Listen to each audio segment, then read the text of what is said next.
Anyways, we're talking about de-stressing, okay? And I spoke with two lovely people just previously, and all I can say is I just don't know how they're surviving. And that just in our little meeting that we had, just all of the things that they had to pound on top of them. And that. So de-stressing is just taking action to impact that stress. Somehow we got to get rid of the stress. Humor is a beautiful, beautiful way of doing it, and it works wonderfully for your outside, but also inside of your body. There are many different ways for de-stressing, but the one thing that I'm going to take a look at today with you is just activity. Okay, now you can sit, you can stand. This, what I'm going to do with you is just wonderful. It's a lovely activity that I used to teach teachers, and it was something that research says that if students do this before a test, they'll do better. That's what it shows. It's for your mind. Okay, so that's where we're all forgetting things and that. It's for our mind, but it's also for your body together. It's very simple. Brain gym. I had to give her specific instructions. Oh gosh, I want that to know. Okay, the next one. I know you can't read it, but I read it. Okay, so it's for me to be able to follow. Normally I'd have an overhead or something like that. Okay, brain gym. It means you're improving your brain capacity, your brain thinking, that memory, by exercising physically. Okay, and what you're doing is it's called brain hemisphere. You're going across the hemisphere, the media of your brain. So you also doing across your body. Okay, so when you go across, it helps both hemispheres of the brain, and so you're integrating that. It empowers everyone, hopefully, to enjoy living more.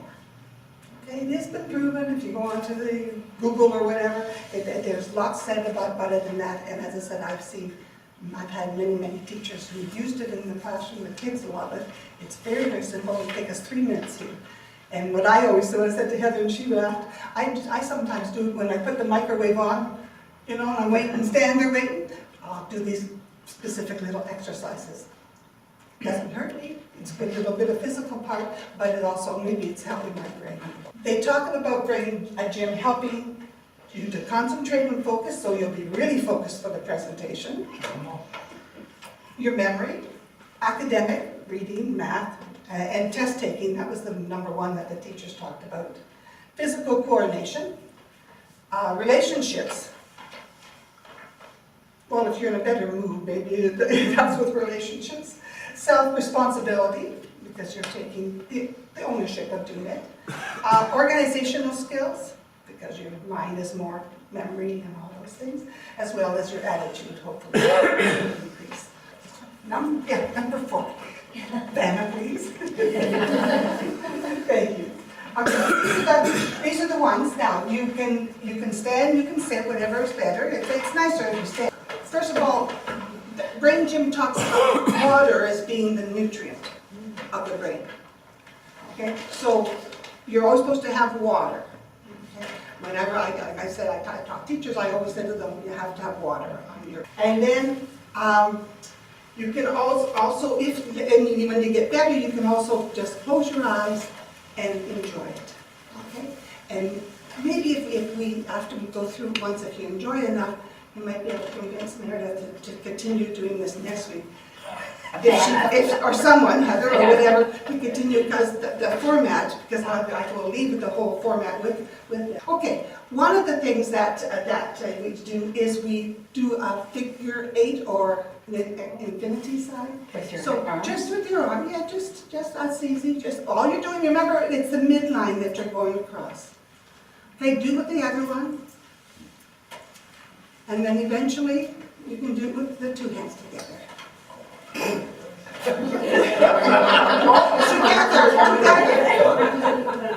That's all. Okay, that's one of them. Another one is, you step and you put your toe over. And then step and put your toe over the other. That's all it is. Step, toe over, step, toe over. Step, toe over, step, toe. Okay, simple? Okay. The next one is your hand touches your knee. I do that an awful lot when I'm winging, so that's it, simple.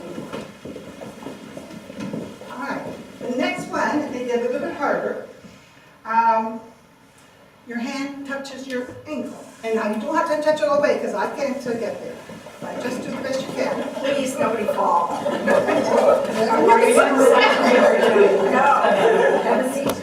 Okay. Then the next one is elbow to the knee, which I can do, but just do the best you can. So, and you don't do a lot of them. You don't do a lot of them. Usually 10 at the most, counting 1, 2, 3, 4. That's all.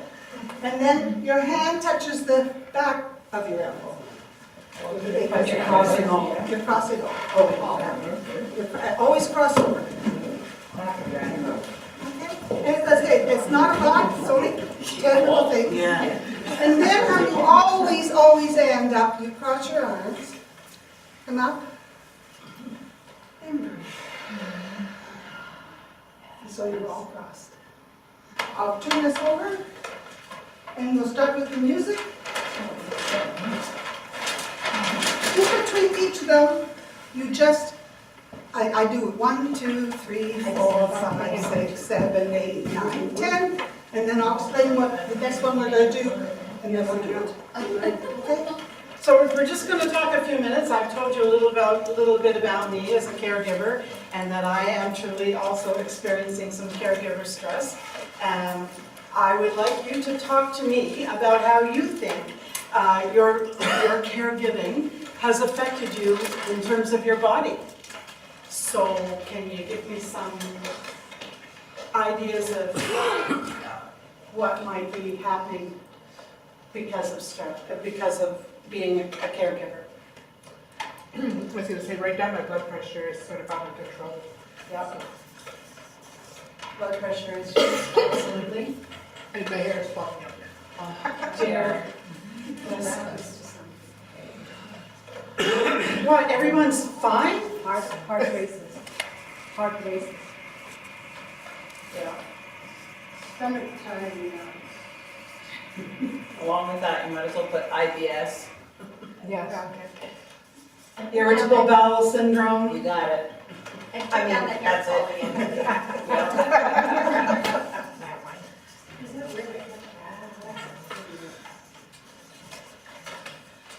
Okay. Anxiety, depression? Yeah.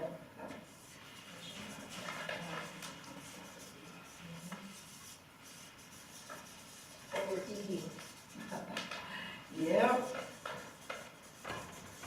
Or undereating, too. Like this. Just yanking.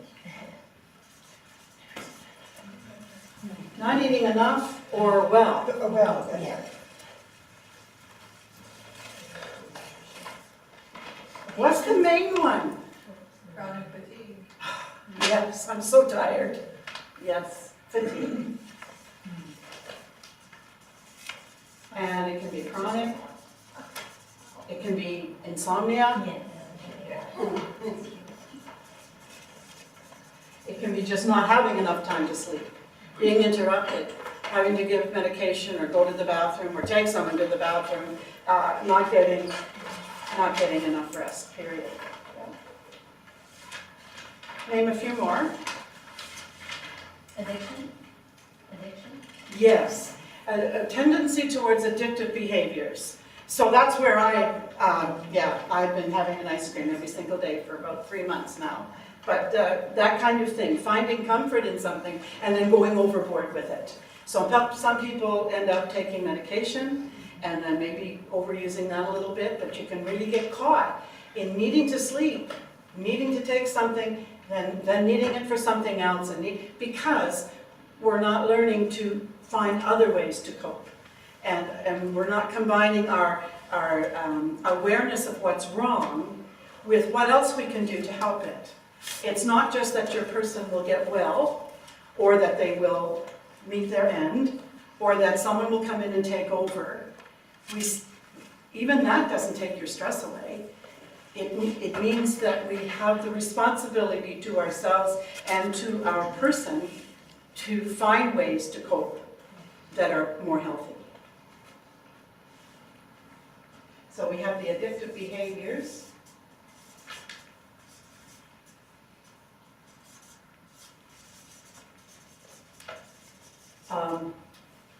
Not being able to concentrate, memory issues. So cognitive will say, I can't write, saying it is good. It affects interpersonal relationships with others. Definitely. Sometimes we isolate ourselves. We can't tell that story again. Please don't ask, you know, and I'm not going out, I don't have time to get an outfit together. I don't want you to see me looking tired. I don't want you to, and I, you know, yeah, social isolation is a good one. And no time to do it. Sure, we have this group that meets every for 2 hours. Oh, I can't go, because nobody but me knows how to handle him or her. That's another thing we do. We forget to transfer the information or trust. And if we have people in nursing homes and hospitals we don't trust, and we have good reason not to, because every time you come in you're looking for what might be wrong, or what did somebody forget, or who knows, or who, you know, this stress I get when I get off the elevator and I look to see who's working that shift. And I know which names I want to see there. Isn't that bizarre? No, it's real. No, It's real. And being a nurse who had gazillions of hours drilled into me to be kind, considerate, to do the extra thing, you know, what women are always asked to do, and then to find out that, oh, they're too busy to button the cuff of his dress shirt, or shave, or remember his teeth before a meal, golly, or toilet every 2 hours, etc. Yeah. So what was that? We did social isolation. That was trust issues. Yes. And trust. Also, the pain, it could be like pain such as headache or joint Yes. pain. Oh my goodness, your back is Backache, tired. you know, that. And it's that one shoulder that somehow that, you know, you always get caught with that one shoulder. Putting on shoes hurts the caregiver, you know, when they don't lift their foot and they go backwards instead of forwards, and you're bent over and straightening the sheet because you don't want wrinkles or soiled, you know, whatever. It's painful. It's definitely, so I guess I march more. There's anger related, and then guilt follows that. Boy, is there ever, eh?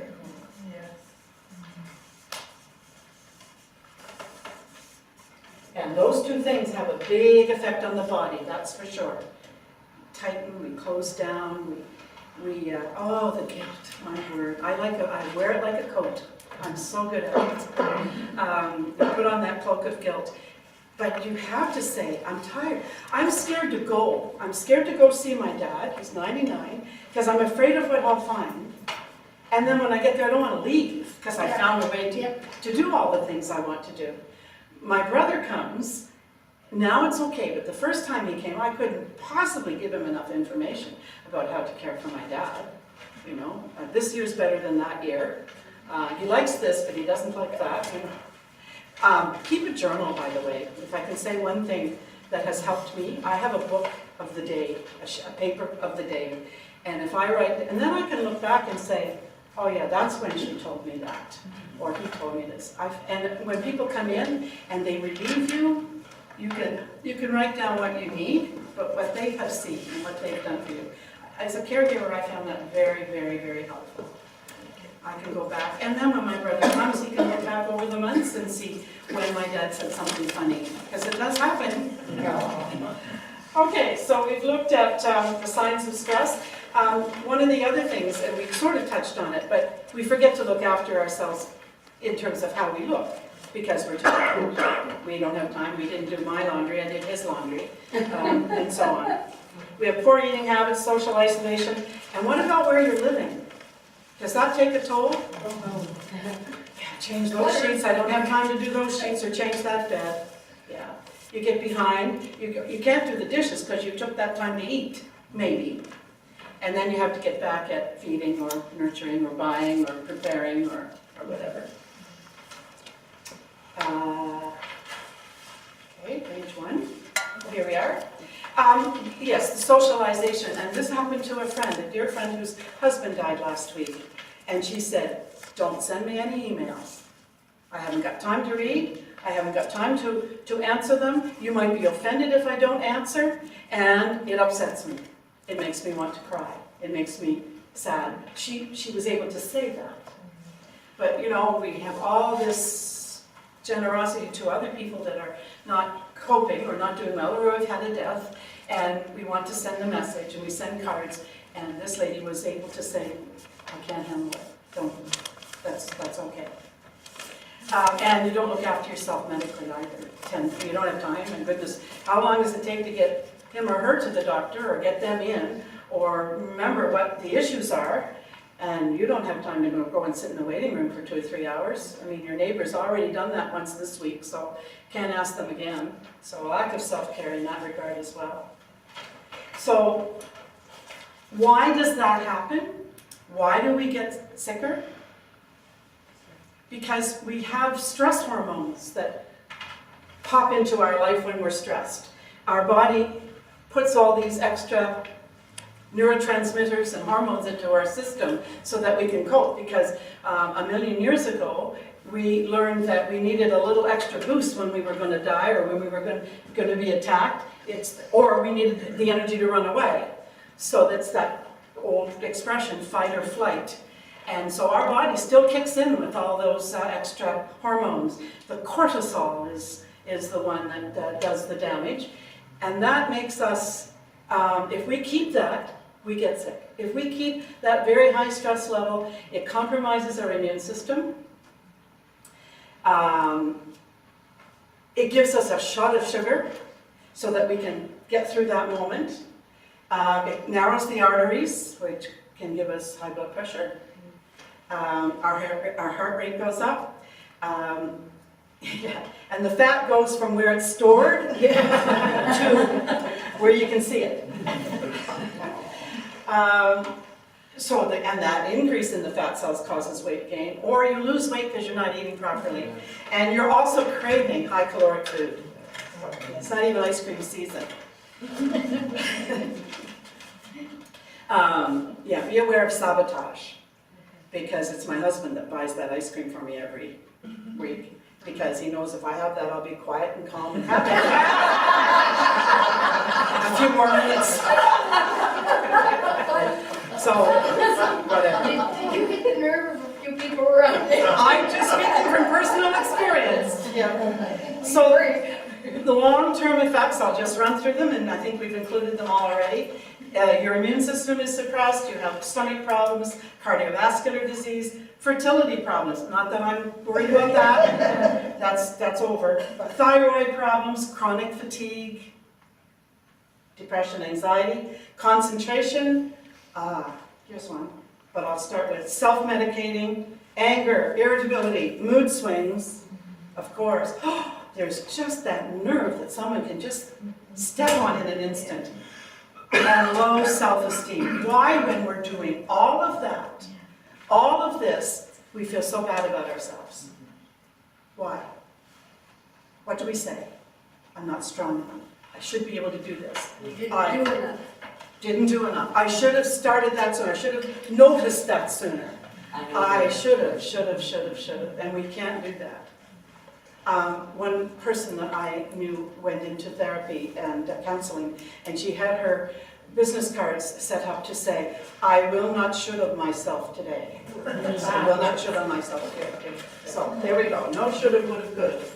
This is a caregiver self-assessment questionnaire, and I'd like you to decide where you are on that stress scale. Like no stress at all, which means you're sleeping or dead.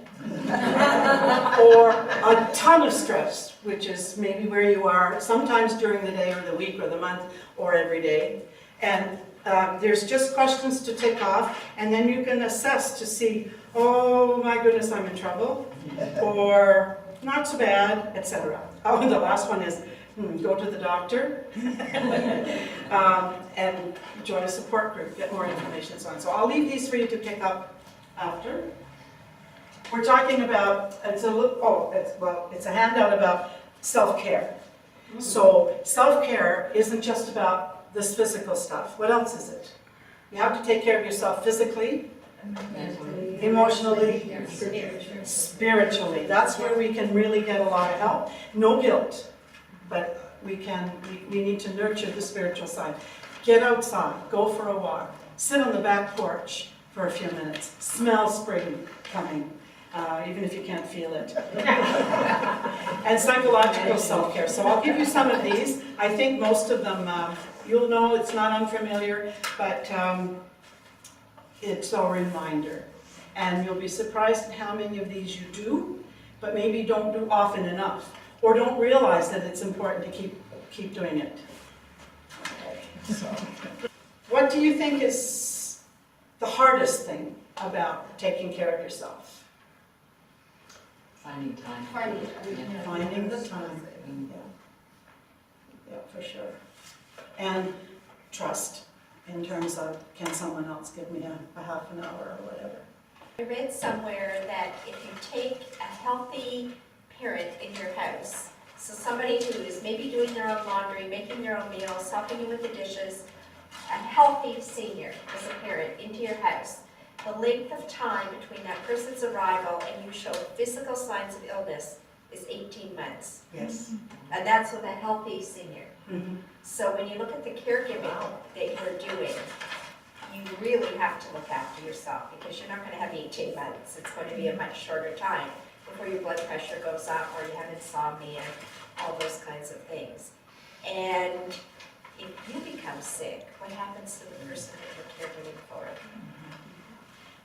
A couple of other strategies mentioned here to help control your stress levels. Looking at the resources, and we're going to be covering that in the next little bit. Finding out if you need financial help. Say no to requests that are draining and stressful, such as holiday special things.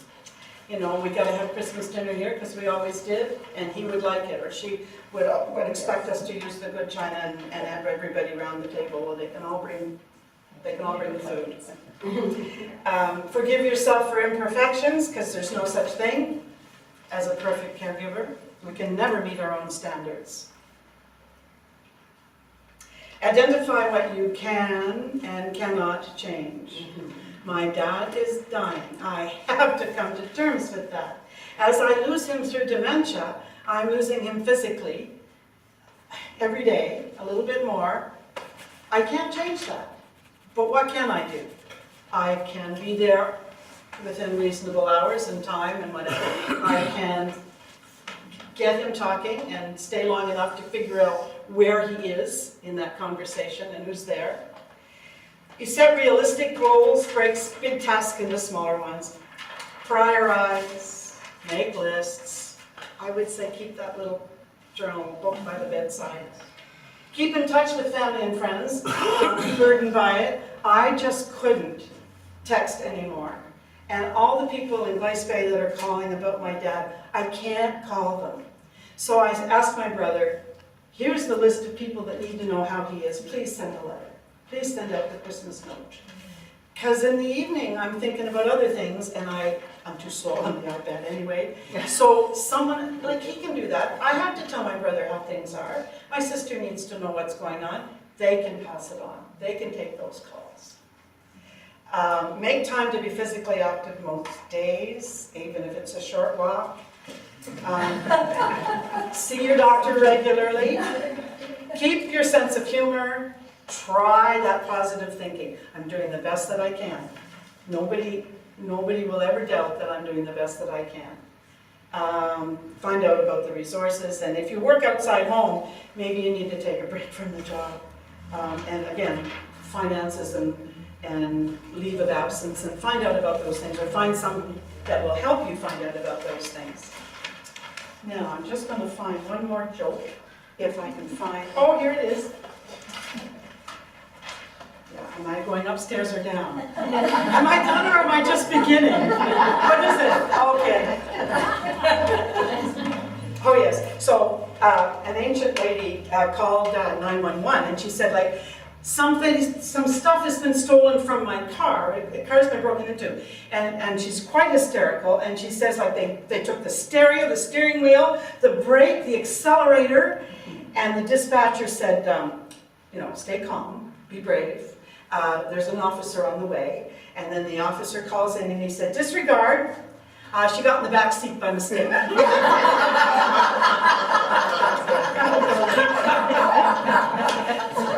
lot of these things are coming from on the Alzheimer's dementia website, and the person apologizes for not picking on those people, because every one of us have done something like that. And I remember Marge Douglas came out of the store one day and jumped in the front seat of her husband's car and looked over and it wasn't him. Same color car. Where are my keys? My phone. I got the keys, the phone, the purse, and where am I going, and what do I have to take with me? I've got it all written on the back of the door going into the garage, but I don't look at it. So I want you to think about 5 things, and I want you to write them on the plate. We're talking about 5 things that you would take out of your life, take out of your world, that you would take off the face of the earth if it would make your life less stressful. And I have to tell you, I can't help it, my first person would be the President of the United States. Are we supposed to turn our plate upside down? No, walk right on the front. Yeah, right in the bottom. Fill your plate. Oh, yeah, that's a good point. people, right? Yes, people. Absolutely. No one else is going to look at it. Okay, no one else. This is just for you. 5 things, including people, that you would take off the face of the earth and therefore make your life less stressful. So, rude people. Thanks. Junk mail. We should give me all the ideas. Well, you know. Nigerian. Okay, so look at what's on your plate. How much of it is possible? How much or how little of it is realistic?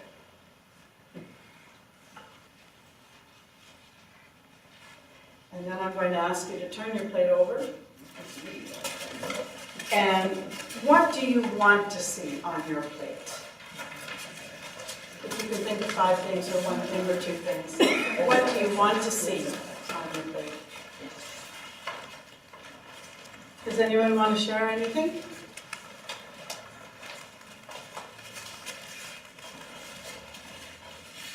Maybe you can take the plate home or whatever and take a look and see if there's something that you can do for either side of the plate.